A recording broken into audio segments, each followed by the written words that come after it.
Bonjour à tous et bienvenue ici sur Medusa Crypto. Alors je vous rappelle, vous avez toujours la possibilité de télécharger 100% gratuitement avec les liens en description notre guide gratuit pour vous former à l'investissement en crypto-monnaie, répondre à la majorité des questions que vous pourriez vous poser. Et si vous voulez aller plus loin, vous avez toujours aussi la possibilité de regarder nos accompagnements personnalisés et notre formation 100% en ligne dédiée à l'analyse graphique. Alors on va démarrer tout de suite justement par de l'analyse graphique. Ici on est sur le prix du Bitcoin en daily, on est actuellement à 84 386 $. Alors je vais partager un petit peu des indicateurs parce que j'ai vu des choses très intéressantes, donc je vais vous montrer un petit peu tout ça. Au niveau de l'analyse technique, vous voyez, je vais passer en une bougie égale 1 heure. Vous voyez qu'ici on a de nouveau formé une trendline. Donc les trendlines, on les accumule ces derniers temps.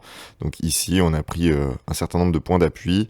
On est venu casser ce niveau-là, puis la retester par la suite. Vous voyez que sur les dernières semaines, on a eu beaucoup de trendlines comme ça haussières qui ont été créées, puis qui ont été systématiquement rompues à la baisse. La première début mars, notamment avec ici une grosse zone d'accumulation. On était venu casser ces niveaux-là.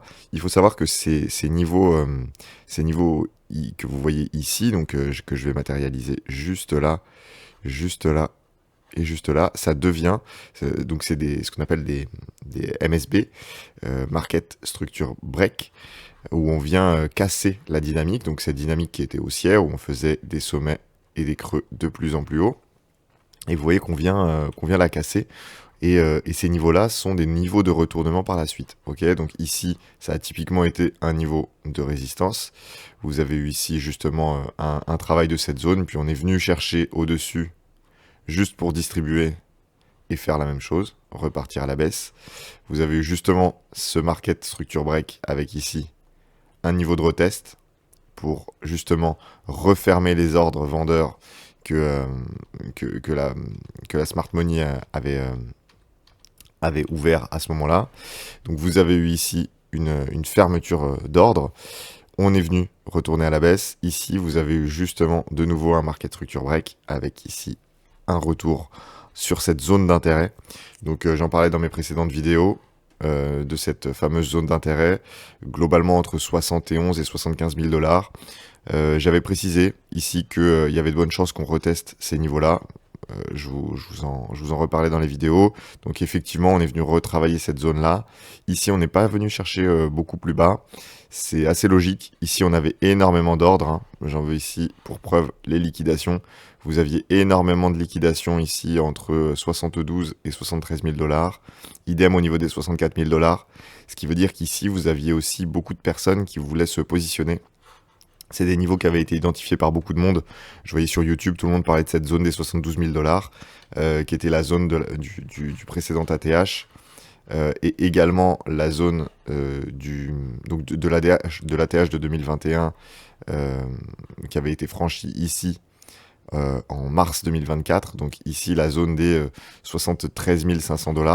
Donc vous voyez qu'ici, on avait beaucoup d'ordres qui s'était positionné. Et justement, forcément, quand ces ordres-là sont trop nombreux, la smart money ne peut donc pas se positionner. Et c'est donc très probable qu'on ne vienne pas jusqu'à ces niveaux-là.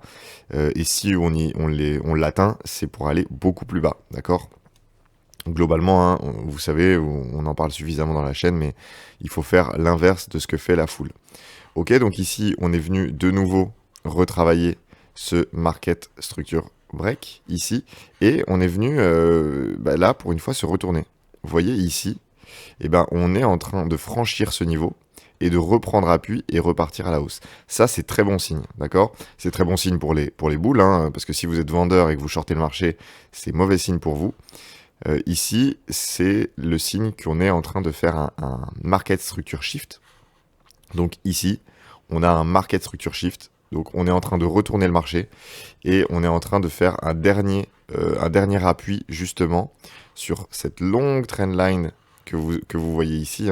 Cette longue trendline qu'on suit baissière depuis l'investiture de Donald Trump, ici le 20 janvier. Donc ça commence à faire un certain nombre de mois maintenant qu'on travaille cette trendline et on est en train de repartir à la hausse.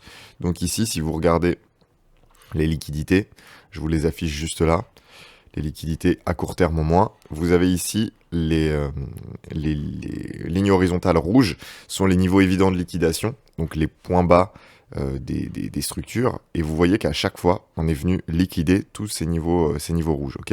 Donc on avait des niveaux de liquidité qui s'étaient formés ici, et ici, avec cette chute, on est venu récupérer tout ça, ok. Ici, pareil, on avait créé beaucoup de liquidités ici sur toute cette montée, et vous voyez que ici, on a récupéré une première partie, et ici, on a récupéré une seconde, ok. Donc on est venu épuiser un maximum d'acheteurs pendant vraiment longtemps. Donc ici, on est également en train de recréer des liquidités, hein. C'est évident, à chaque montée, vous créez des liquidités. Mais là, vu justement le comportement du prix sur ce market structure shift, on est très probablement sur ici un retournement et donc une prise de liquidité qui risque d'être haussière.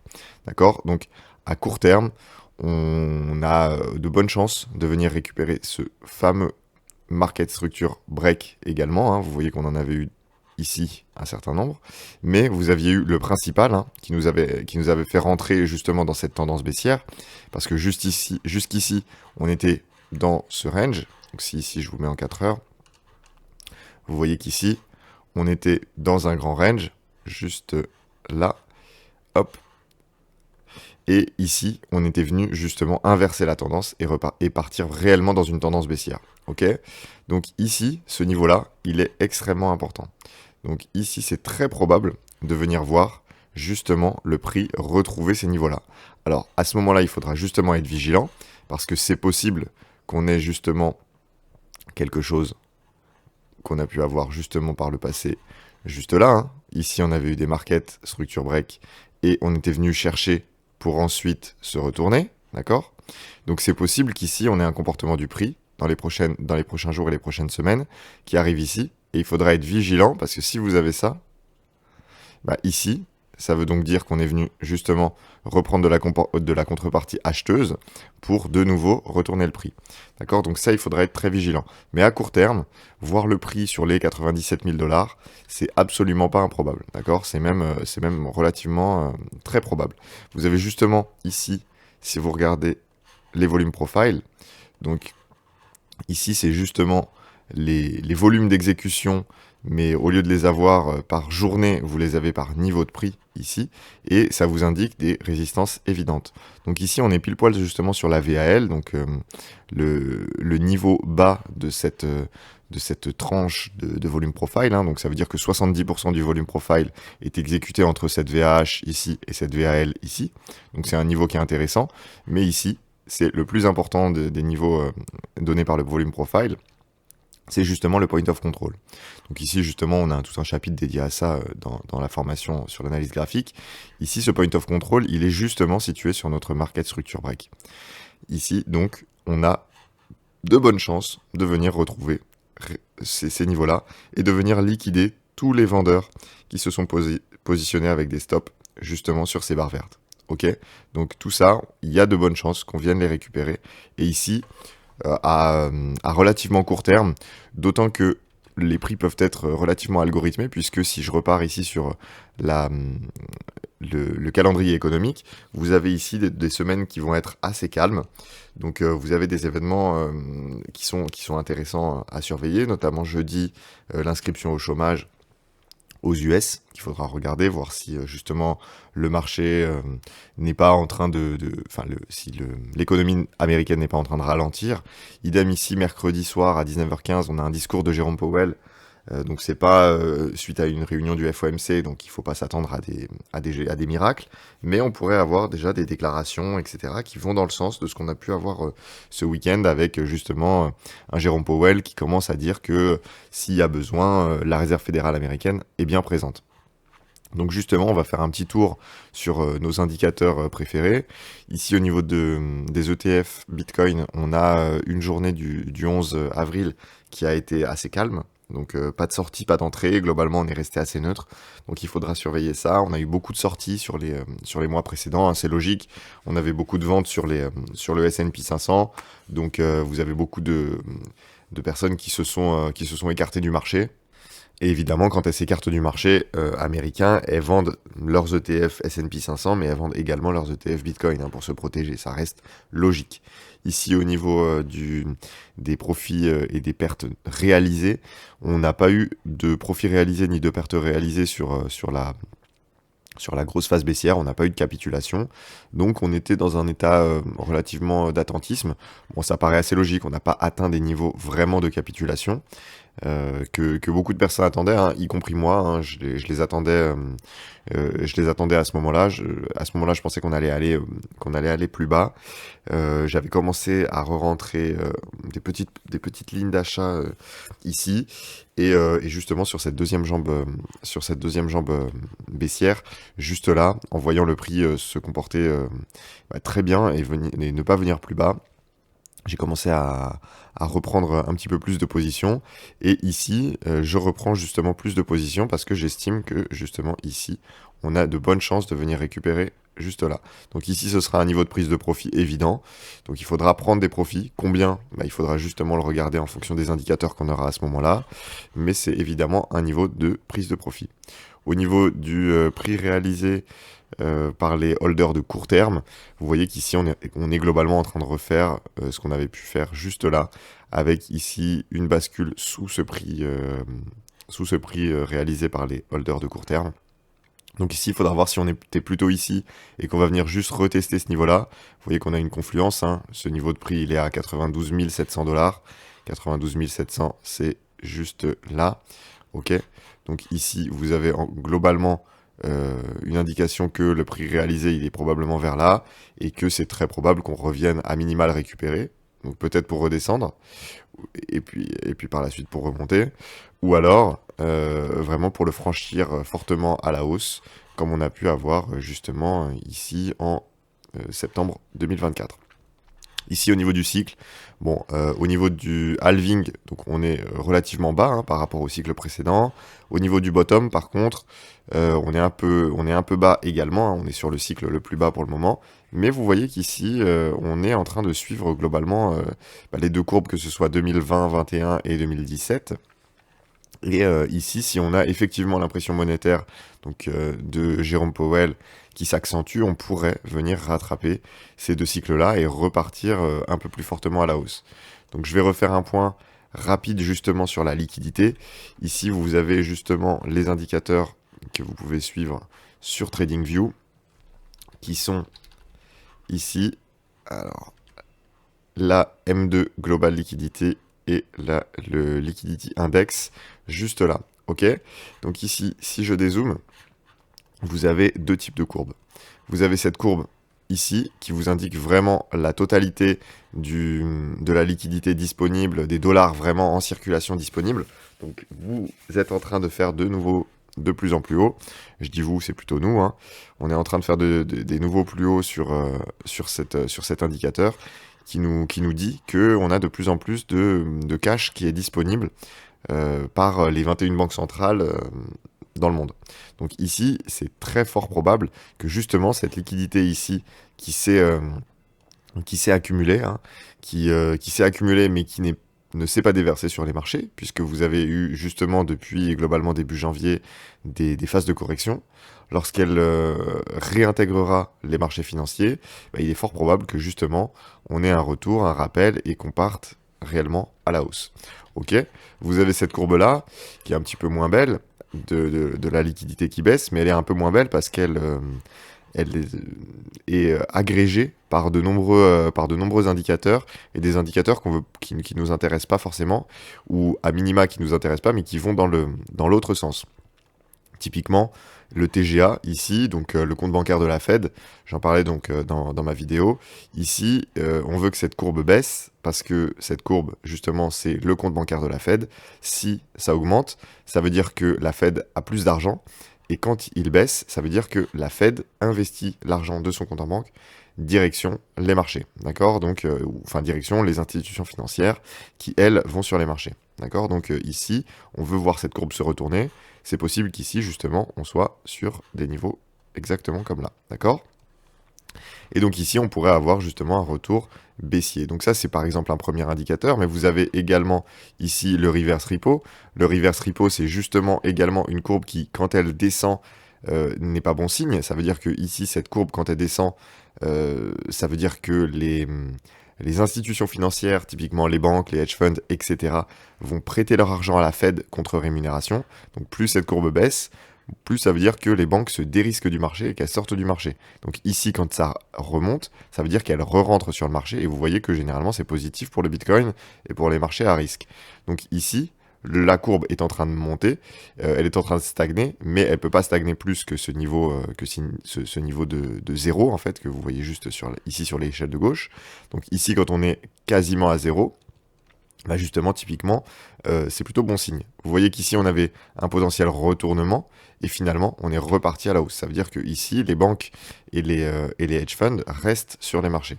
Ok, donc ici, c'est pour ça que vous avez une courbe agrégée de plein de choses, et que c'est moins évident de regarder. Par contre, ici, ce que vous voulez voir, c'est cette courbe-là, c'est le bilan de la Fed. Donc ici, cette phase-là de baisse régulière, c'est justement ce qu'on appelle le quantitative tightening, donc c'est la réduction du bilan de la Fed et la vente de leurs actifs sur les marchés.